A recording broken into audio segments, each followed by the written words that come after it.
A Voz do Brasil. Uma produção Agência Brasil Rádio Brás.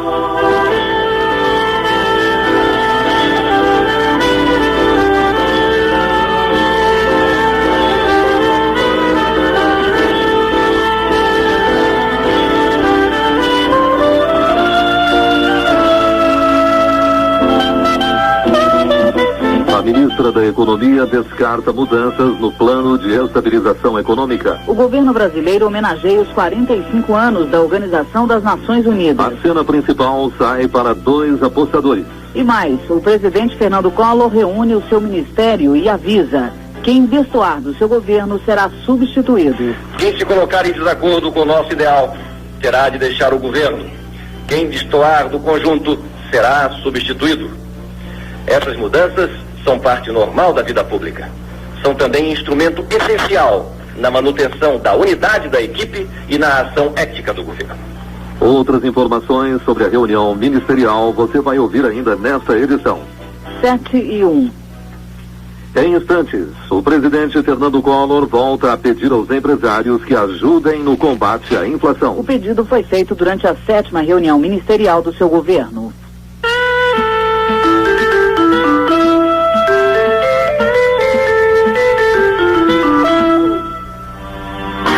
O Exército abre o seu futuro. Inicie vida nova. Em 10 meses você será sargento do Exército. Informações no quartel mais perto de sua casa.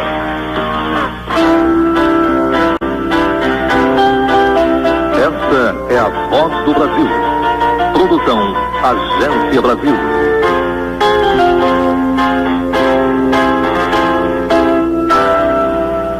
O presidente Fernando Collor reuniu hoje o seu ministério pela 7ª vez desde que assumiu o governo. No discurso de 25 minutos com que abriu a reunião, o presidente Collor fez o que já havia anunciado na sexta-feira.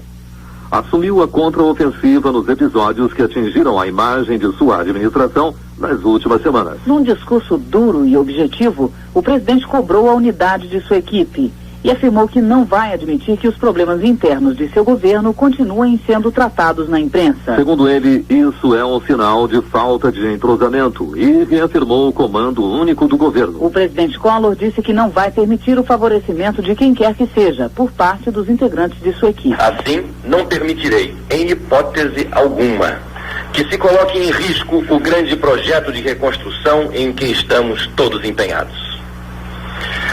Não admito que isso aconteça para favorecer ou proteger pessoas ou grupos em particular. Collor disse que a ética manda repudiar ações que beneficiem interesses particulares e sentenciou: quem não estiver afinado com essas diretrizes deve sair. O presidente Fernando Collor desautorizou a intermediação de seus auxiliares em negócios que beneficiem pessoas ou grupos. O meu governo não deve favores a quem quer que seja.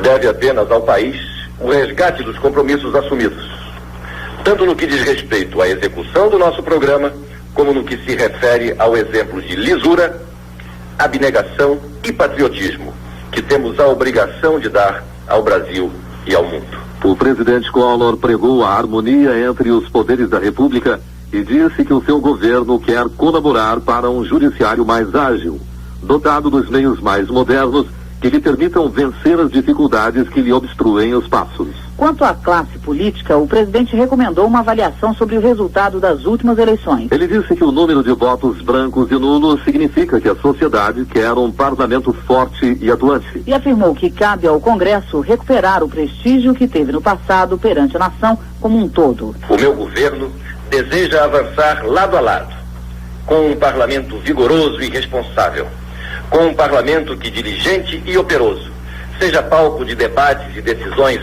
sobre os temas fundamentais da vida do país. Sobre o atrito entre o Executivo e o Ministério Público provocado pela exoneração do Procurador-Geral do Trabalho, Egler José Horta Barbosa, o presidente Collor reafirmou a legalidade do seu ato. Contudo, ele fez um apelo ao entendimento, ao afirmar que não deve haver um clima de ressentimento e desconfiança entre os dois poderes. Para o presidente Collor, o engrandecimento do Congresso e do Judiciário é imprescindível para a construção de um país verdadeiramente novo. Ainda em seu discurso, o presidente referiu-se à rodada do GATT, Acordo Geral de Tarifas e Comércios, que ora se realiza no Uruguai. Ele lamentou a intransigência dos países ricos, principalmente dos membros da Comunidade Econômica Europeia, que resistem a concessões em áreas fundamentais, como a agricultura. Que as regras do mundo da economia sejam sólidas, espelhem a interdependência e facilitem o desenvolvimento. Para isto, com visão clara do que são os nossos interesses, os representantes do governo brasileiro atuam no GATT no sentido do diálogo e do entendimento. Collor disse que a comunidade internacional não pode mais assistir à bipolarização entre países ricos e pobres, no momento de profunda transformação no cenário internacional. O presidente Fernando Collor dirigiu-se mais uma vez aos empresários e agentes econômicos, pedindo para colaborarem no combate à inflação, que é a prioridade 1 de seu governo. Renovo aqui meu apelo aos empresários no sentido de que evitem repassar para os preços todos os aumentos de custos. Lucros menores hoje são a única possibilidade de sobrevivência no dia de amanhã. Aos consumidores, peço que continuem a lutar comigo contra os preços altos, que não aceitem e que denunciem os abusos que impunham a moralização definitiva do nosso mercado.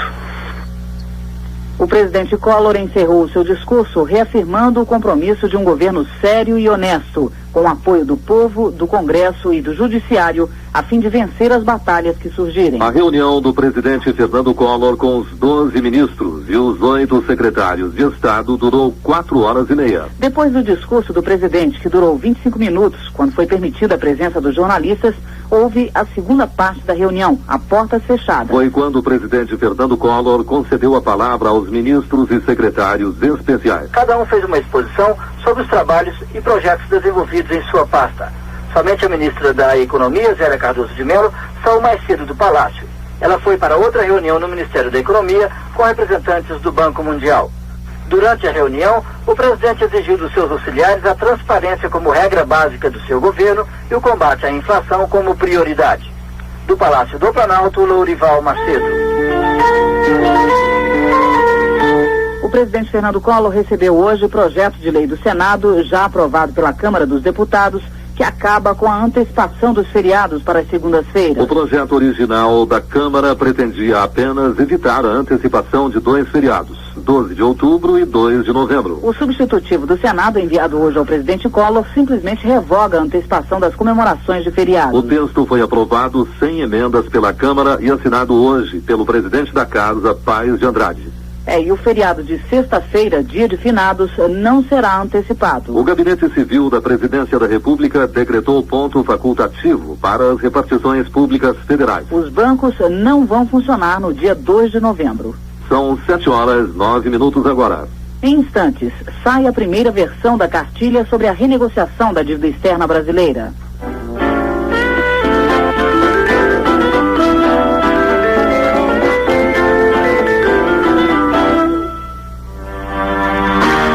Você gostaria de liderar um grupo jovem e determinado, em ambiente de disciplina, ação, amizade e muita garra? Seja sargento do Exército.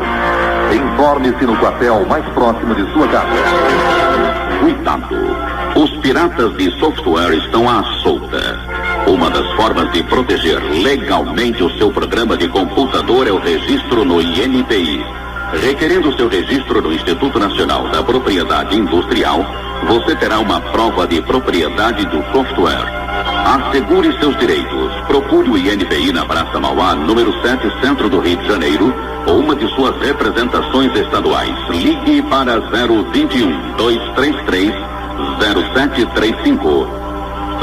021 233 0735. A Voz do Brasil. Produção Agência Brasil, Rádio Brás.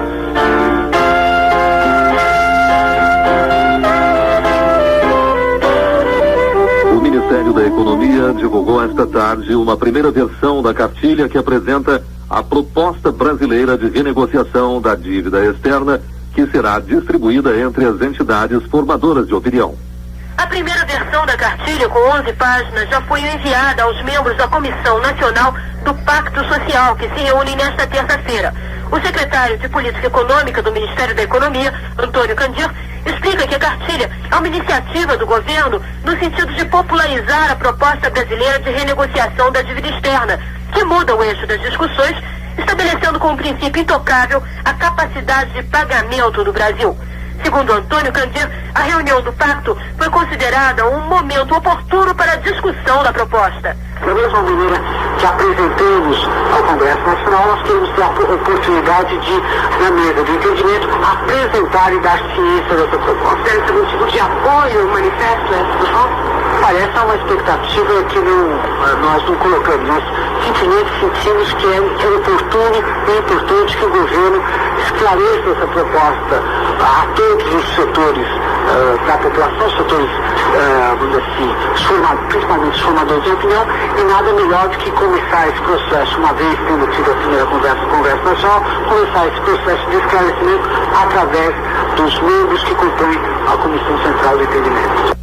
De acordo com o secretário de Política Econômica, a cartilha, que ainda será modificada, será distribuída a sindicatos e a órgãos de imprensa. O documento traz um pequeno histórico da dívida externa brasileira e as suas bases de negociação até o governo Collor, além de uma explicação sobre o conceito de capacidade de pagamento. Do Ministério da Economia, Sônia Filgueiras. O governo não pensa em novo pacote econômico. A garantia foi dada hoje pela ministra Zélia Cardoso de Mello. Depois de participar da 7ª reunião ministerial com o presidente Fernando Collor, a ministra da Economia, Zélia Cardoso de Mello, disse que não vai haver nenhuma mudança no plano econômico. Segundo ela, todas as medidas de ajuste da economia foram adotadas no dia 16 de março e que o trabalho agora é de administração. Ela não descartou a possibilidade de uma recessão e mandou um recado aos empresários. O governo não arredará da sua política econômica e das metas que se dispôs a cumprir. De forma que é isso, é preciso que os empresários se adaptem a essa realidade. A ministra informou que o índice de 14% da inflação medido pela CIP em São Paulo não preocupa o governo a ponto de ser necessária a adoção de qualquer outra medida.